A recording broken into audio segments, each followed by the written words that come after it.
Aquí nos quedamos, ¿verdad?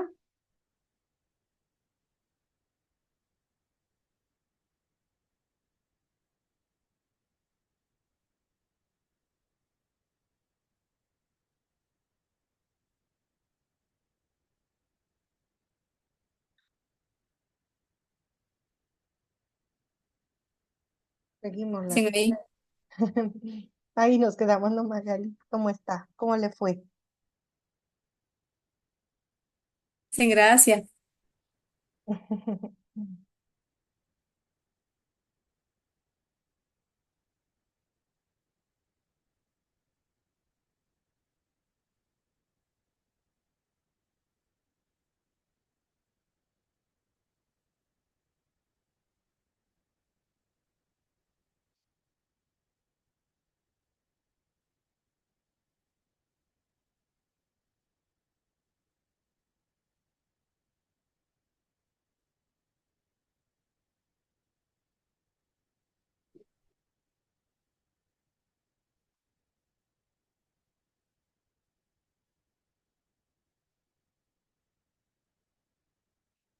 Muy bien, mientras van ingresando,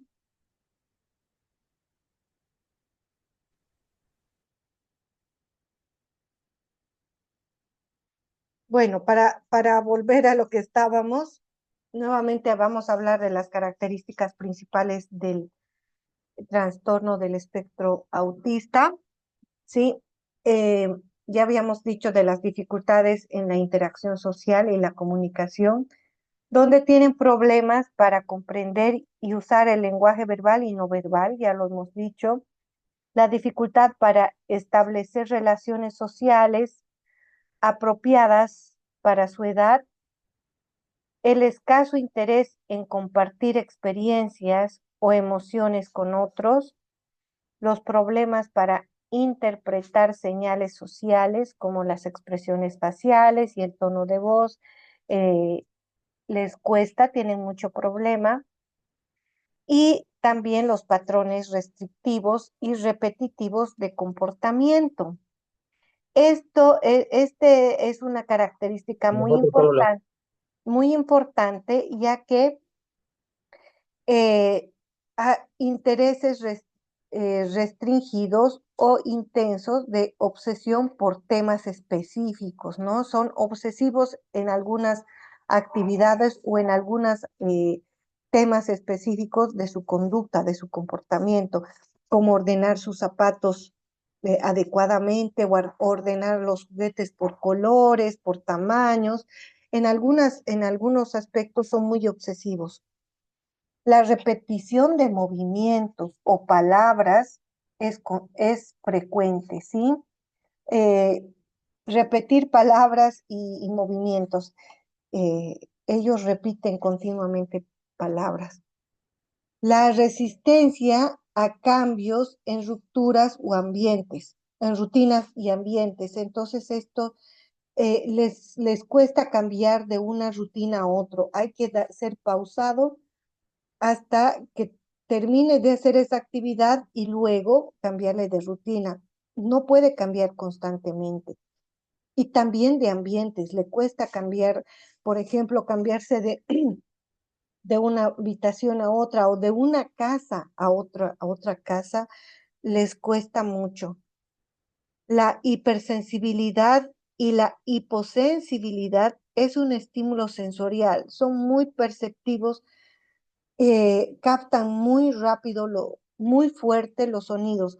Si nosotros captamos un sonido fuerte, él lo duplica eh, el sonido. Son hipersensibles a esto, hipersensibles a las luces, ¿no? Las luces fuertes les lastiman la vista, las texturas, ¿no? Algunas ropas que son un poco ásperas, su sensibilidad es muy elevada. ¿Ya? Entonces, esa sensibilidad, esa hipersensibilidad en la parte sensorial, hay que tener cuidado porque algunas, como les digo, algunos ruidos, las luces, las texturas, es para él. una sensación muy fuerte. Por eso, por ese mismo hecho que no les gusta mucho ser abrazados, ¿no? Estar en constante contacto físico. Eh, el autismo es multifactorial, ¿no? Entonces, al ser multifactorial, tiene diferentes causas y una aún no se comprenden completamente. Entre las posibles influencias están la influencia genética nuevamente, los factores hereditarios contribuyen significativamente el riesgo de este trastorno. Las mutaciones genéticas específicas han sido asociadas con el TEA, ¿no? Las mutaciones genéticas. Factores neurobiológicos son otra causa importante, como la alteración en el desarrollo del cerebro durante el embarazo. Entonces, ese también es un factor predominante para tener este trastorno. Las diferencias en la conectividad y el funcionamiento cerebral. Factores ambientales como la exposición prenatal a ciertos medicamentos o infecciones en el embarazo. No hay evidencia científica que relacione las vacunas con el autismo, ¿no? No tiene nada que ver con las. Sin embargo, también en la parte prenatal es importante esto de ser una causa para este trastorno. Y como hemos dicho en las anteriores terapias o trastornos, es importante siempre la anamnesis, ¿no? Para que ahí saquemos, o la entrevista con los padres, para que ahí podamos sacar mayor información. El diagnóstico del TEA debe ser realizado por un equipo multidisciplinario, ¿sí? Psicólogos, neurólogos, pediatras, fonoaudiólogos, porque este trastorno requiere de estos especialistas. La observación clínica para el diagnóstico es importante. Identificar cómo es el comportamiento de estos niños relacionados con áreas afectadas, ¿no? Por ejemplo, el observar cómo se relaciona con los otros niños, cómo es su conducta. Generalmente estos niños prefieren jugar solos, tienen conductas repetitivas, entonces eh, arman secuencias con facilidad. Entonces, esa observación clínica es muy importante en el diagnóstico. ¿Qué pruebas estandarizadas podemos usar para esto? Ya habíamos hablado de algunas, ¿no? El D2 es una escala de observación para el diagnóstico del autismo. Entonces, el D2 nos ayuda a nosotros diagnosticar esto y también en la entrevista a los padres es importante el ADIR, porque los padres en nuestra entrevista y al hacerle las preguntas del ADIR o que ellos mismas respondan esta encuesta, es importante por los datos que ellos nos pueden brindar por el mismo hecho de que están continuamente con el niño. Eh, También este ADIR se puede dar a los profesores, ¿no? Hacer la entrevista.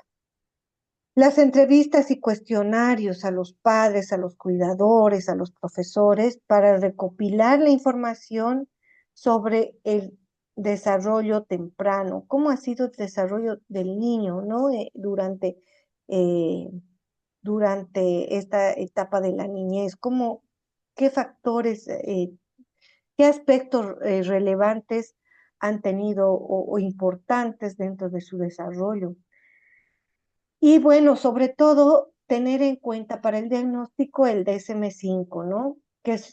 Encontramos ahí síntomas presentes desde la primera infancia, aunque pueden mantenerse más claramente en etapas posteriores, ¿no? Desde la primera infancia ya muestran algunos síntomas, entonces es por eso que se debe detectar desde esa etapa. el impacto significativo en la vida diaria, cómo es, cómo se desenvuelve. Ese es un criterio importante para estos trastornos. Eh, Licen, disculpe, un comentario quería hacerle. sí, está bien. eh, Aidita dígame. Respecto a las terapias que se le dan al niño con TEA, también se les puede realizar terapias a los padres, ¿no?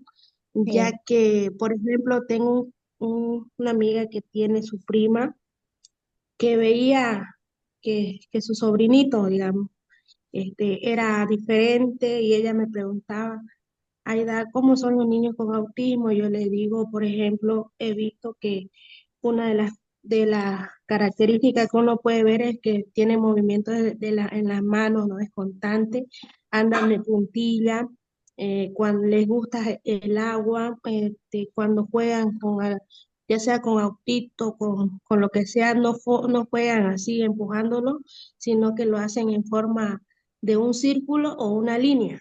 Ujú. Entonces, esa característica yo le decía, pero yo le decía que como yo no tengo, digamos, para decirle si es autismo, no tengo.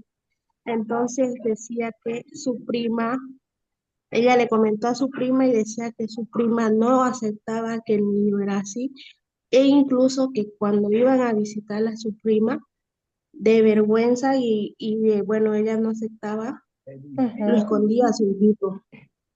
O sea, se Mm. negaba a aceptar Ujú. que su hijo era así, con esa condición, digamos. Sí, Entonces, yo creo que también tanto deben recibir terapia los padres, los hermanos en caso el niño tenga y los familiares cercanos que viven en ese entorno familiar, ¿no? exacto. Eso es importante. Es muy importante, ya vamos a llegar a ese aspecto de la intervención, pero gracias, Aidita, por comentar. Ya lo sé. Muchas gracias.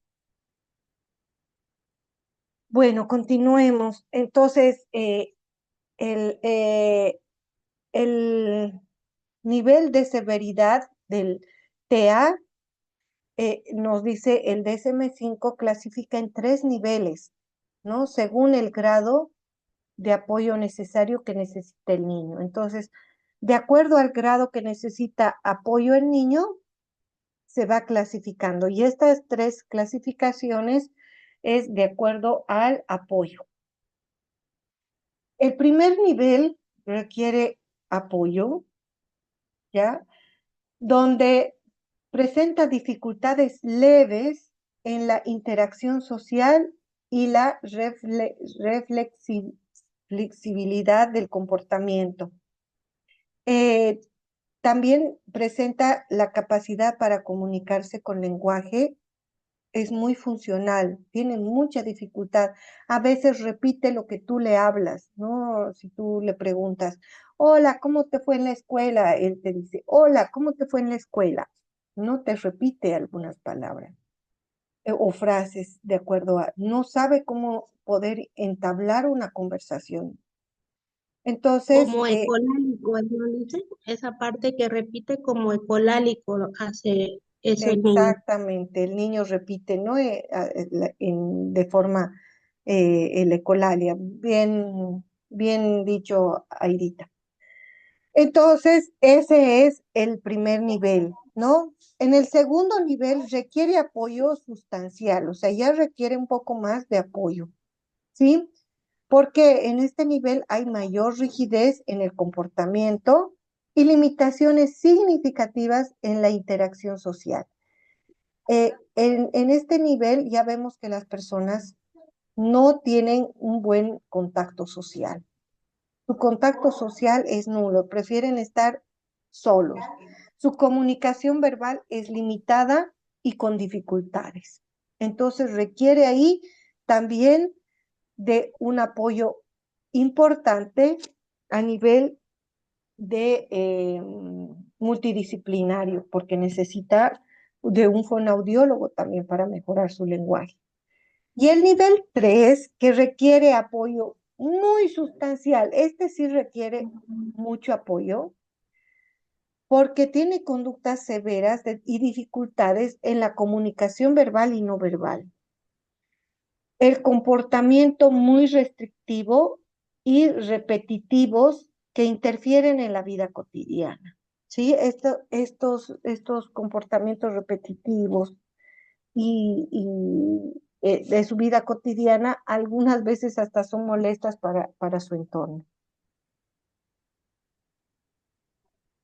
Bueno, entonces vamos a ver cuáles son los criterios en el DSM-5 para el nivel 1, ¿ya?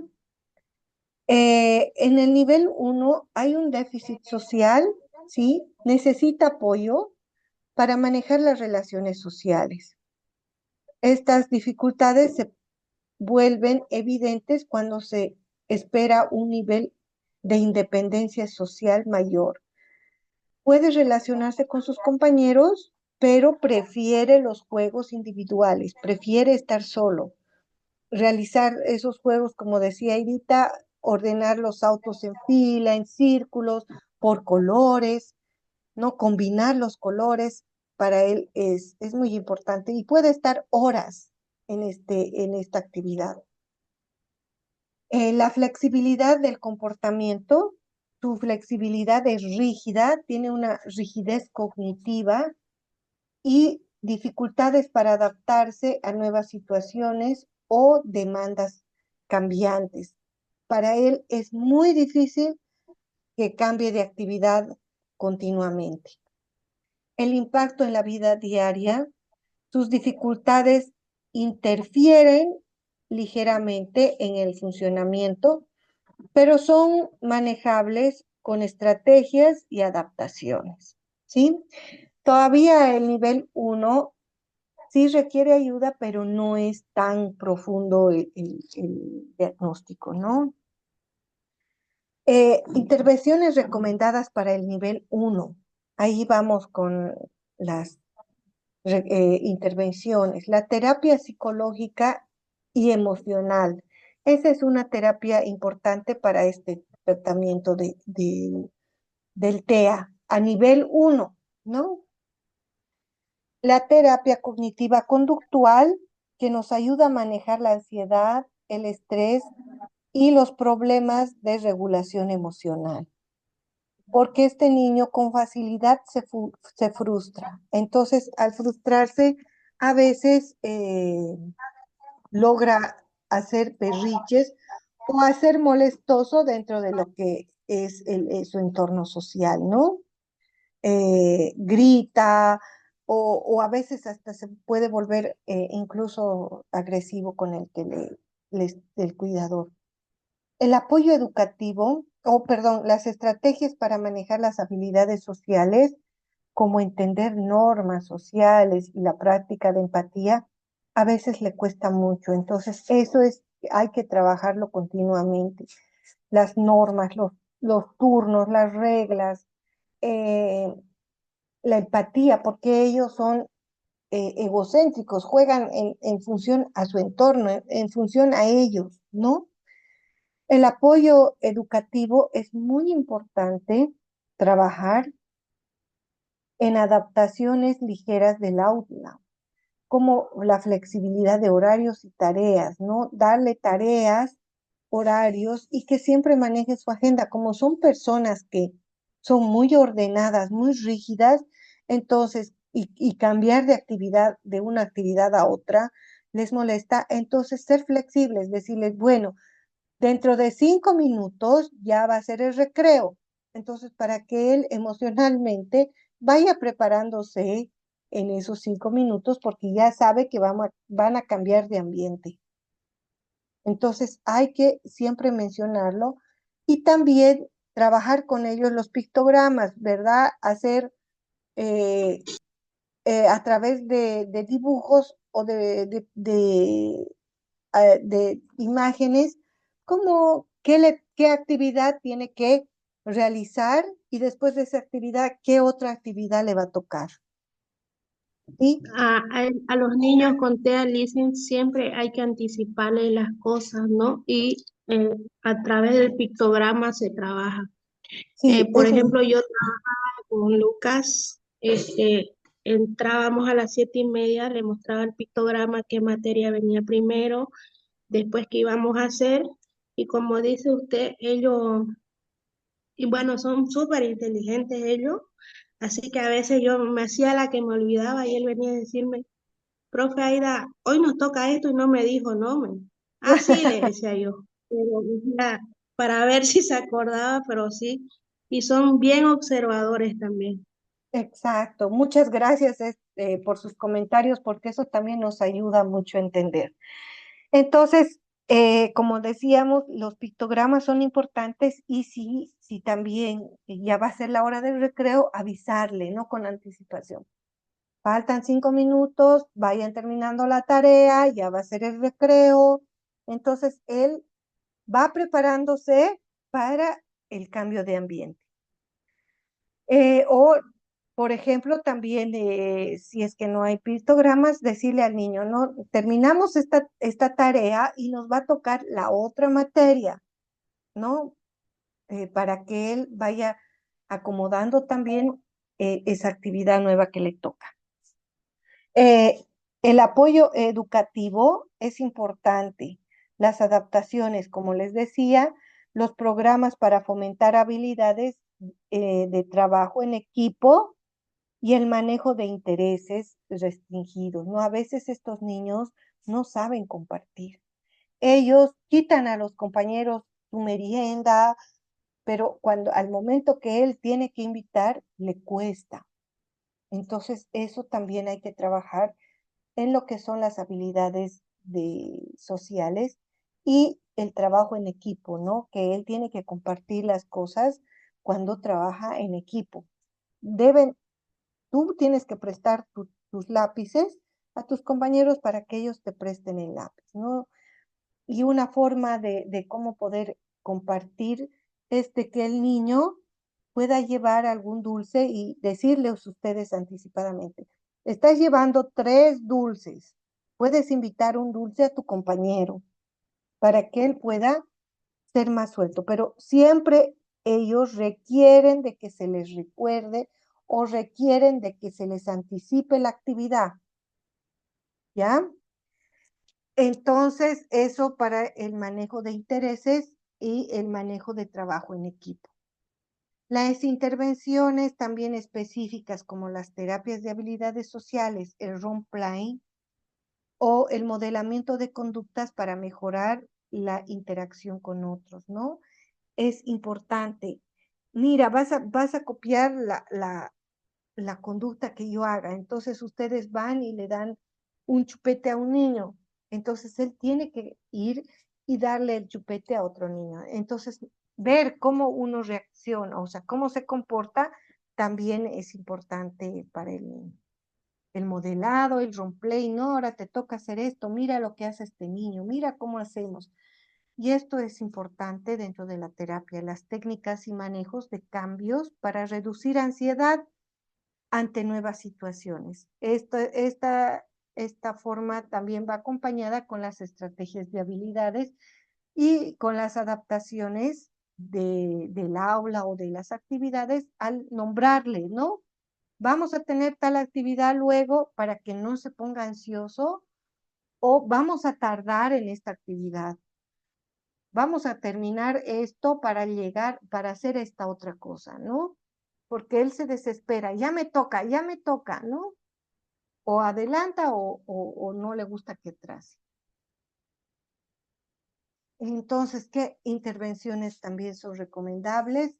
El asesoramiento familiar. Como decía Aidita, es muy importante este asesoramiento porque el trabajar con los papás y el hacer que los papás reconozcan que su hijo tiene un problema en todas las especialidades, no ya sea dislexia, ya sea discalculia, ya sea en cualquier dificultad de aprendizaje que su niño se encuentre, es muy complicado que el papá o la mamá acepten este hecho de que su hijo tiene alguna dificultad de aprendizaje o algún trastorno del aprendizaje.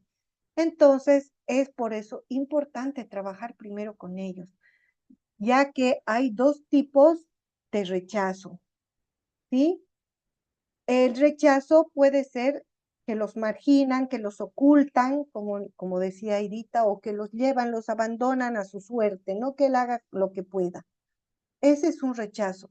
Pero el otro rechazo, aunque es indirecto, es la sobreprotección. Porque estamos sobreprotegiendo tanto al niño que no le estamos educando o no le estamos dando la intervención que él requiere. Entonces, ¿qué hacemos? En algunos aspectos, como papás, estamos haciendo nosotros la actividad por ellos y no los estamos preparando para que ellos puedan manejarse o tener un buen manejo de ellos mismos y una mejor calidad de vida. Entonces, eso también es un rechazo. La sobreprotección es un rechazo porque no le estamos dando las herramientas necesarias. ¿Sí? Entonces, es por eso que es importante que el papá entienda esta dificultad o este trastorno para que él pueda brindar la estimulación, la intervención necesaria para el niño. El entrenamiento para estrategias y manejo de la comunicación familiar con el niño también es importante. Darle las técnicas, ¿cómo va a ser? Porque si nosotros trabajamos las técnicas del pictograma en el colegio, también tenemos que trabajar las técnicas de pictograma en la casa, porque así el niño va a poder organizar su mente y sus actividades. Entonces, es, Dicen, disculpa, sí, Aidita, ahí también el psicólogo debe, digamos, de tocar el punto importante o decirle a los padres que esto no es una enfermedad, porque la mayoría que he escuchado que tienen niños con autismo dicen, ah, está enfermo, pero con las terapias va a sanar. No es que, porque no es una enfermedad, si bien no va a sanar, como dicen, sí va a ir mejorando en su conducta. Eso también, dentro de las terapias, el especialista debería aclararle, ¿no? recalcar, ¿no? Que no es una enfermedad, sino una condición. Exacto, es una condición, exacto. Entonces, muchas gracias, Aidita. Esto es importante, como dice Aidita, trabajar en el asesoramiento familiar, ¿no? Y generalmente en estos asesoramientos es importante que sea toda la familia, se involucre toda la familia, pero lastimosamente solo se involucra en algunos casos la mamá y en otros el papá. No, entonces lo que tenemos que lograr es que toda la familia acompañe al niño en este desarrollo, ¿no? O en esta intervención. Otra intervención es la terapia ocupacional o sensorial si es necesario, ¿no? Porque hemos visto que estos niños tienen una hipersensibilidad a ciertos sensaciones o percepciones sensoriales. Entonces, abordar esta hipersensibilidad sensorial y manejar actividades motoras finas y gruesas es importante con el niño. Entonces, actividades ocupacionales, actividades donde él pueda desarrollar perfectamente estabilidad o ser estimulado con estas habilidades es importante, ¿no? El deporte, tal vez no hacer unas actividades muy fuertes de deporte, pero de acuerdo a su grado, ayudarle un poco, ¿no? Uno, que los deportes le ayudan a las habilidades motoras, tanto gruesas como finas. Sin embargo, también es importante que al hacer el deporte el niño se relacione con otros compañeros de su edad. Entonces, es bueno esta actividad, ¿no? Para ellos. Asimismo, también entrenar a los padres eh, en estas terapias ocupacionales donde el niño dentro de la casa se sienta útil, ¿no? El enseñarle a poner la mesa es importante porque él sabe poner el tenedor, la cuchara y el cuchillo, ¿no? Obviamente que hay que tener cuidado con estos objetos punzocortantes, pero sin embargo, darles actividades dentro de la casa es bueno porque ahí también los mantenemos ocupados y les estamos estimulando estas habilidades. El pelar arvejitas. ¿Qué habilidad nos permite hacer? El pelar arvejitas, que es una actividad que lo hacemos cotidianamente. ¿Qué estamos estimulando solo al pelar arvejitas? ¿Qué dicen ustedes? La motricidad fina, Alicia, y la Excelente. coordinación. Sí, coordinación y motricidad fina, porque al pelar estamos haciendo pinza. Entonces, uno que te está ayudando el niño, lo estás manteniendo ocupado, estás compartiendo en la cocina con tu niño y a la vez le estás enseñando, estás estimulando sus habilidades. Y no solo tomen en cuenta los que son mamás de niños, no solo para estos niños, sino para los niños, entre comillas, normales, el de compartir con ustedes así actividades dentro de la casa es muy importante porque a la vez estamos estimulándoles, ¿sí? Que ponga la mesa, que ayude a poner, no sé, que traiga las servilletas, eh, esas actividades que hacen que el niño se sienta ocupado y que también aprende a organizar el espacio familiar. Las características, también ya habíamos hablado del nivel 2, que requieren mucho más apoyo, ¿no? Más que el primero. Entonces, ¿por qué requiere eh, más apoyo este nivel 2? Porque la interacción social y la comunicación es más dificultosa, es más marcada para iniciarla y mantener una interacción social. En el nivel 2 ya se marca más esta dificultad. Las respuestas son limitadas o inusuales hacia otros. Puede evitar la interacción social o ser muy directos o literales, ¿no? Para ellos no hay supuestos, son muy literales, hay que hablarles claro, no hay sarcasmos para ellos, no entienden los sarcasmos. Entonces, hay que hablarles claro, literalmente, y tenemos que ser específicos en lo que les hablamos. No darles 2 o 3 tareas a la vez porque ellos no lo van a entender. Primero una tarea, termina la tarea, luego la otra tarea, pero siempre siendo flexibles, como habíamos dicho, ¿no? El uso del lenguaje verbal es limitado, su vocabulario dentro de lo que es su edad y los hitos del desarrollo siempre es un poco más limitado, es más bajo. En algunos casos, el lenguaje puede estar presente, pero sin una funcionalidad social adecuada. Como hemos dicho hace rato, ellos pueden repetir, pero no entienden el sentido de esa repetición, el sentido de la palabra que está hablando, ¿no? Entonces, por eso es que cuando los niños te ven, vuelven a repetir la misma palabra. Miren, les doy un ejemplo. Eh, yo trabajaba con un niño en un colegio que tenía autismo. Estaba en el nivel 1, casi en el 2 y en el 1, ¿no? Y era pequeño. Los papás eran muy jóvenes y no entendían que el niño necesitaba el apoyo necesario. Al evaluarle, como hemos dicho, es importante evaluar al niño dentro también de su entorno escolar, dentro de su entorno familiar. Dentro del entorno familiar, los papás le daban mucho, ¿no? Entonces, no hacían de que el niño pueda desarrollar sus habilidades. Él decía, y la mamá entendía y le daba porque era muy joven. Y mucho más el papá. Además que él tenía el problema de que era una pareja disfuncional. Tuvieron el bebé jóvenes y no eran casados, porque los padres tanto de la chica como del chico no permitieron que se casen por el mismo hecho de solo el embarazo. Pero el niño, o sea, vivía con ellos porque era una casa que los separaba.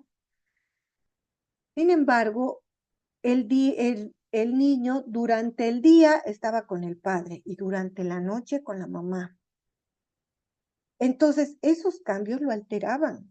¿Por qué? Porque tenían normas, reglas dentro de la casa del papá que tenía que cumplir, ya se habituaba, y en la noche iba donde la mamá, tarde noche, digamos, ¿no? A las 5 lo recogía la mamá y él tenía otras normas y reglas.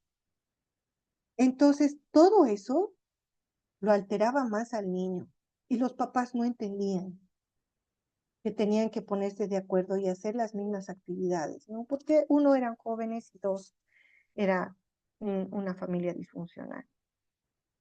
Cuando se iba al colegio, él estaba con la psicóloga del colegio y la psicóloga del colegio le decía, hola, ya te vi, ¿no? Y entonces cuando él la veía, la psicóloga del colegio le decía, cada que la veía le decía, hola, ya te vi. Y cuando yo llegaba, yo le decía siempre, hola, ¿cómo te fue en el colegio? Para que él me empiece a charlar. Entonces, cada que yo iba a la casa o iba al colegio, él me decía, hola, ¿cómo te fue en el colegio?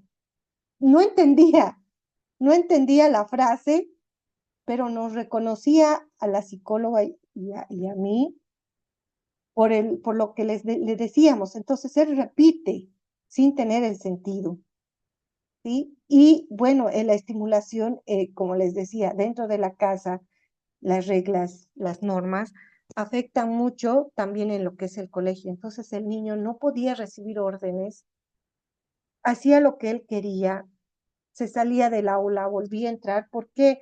Porque no tenía esas órdenes y reglas en la casa. Entonces, se trabajaba en el colegio con la psicóloga, yo como psicopedagoga y psicóloga, pero en la casa todo se destrozaba.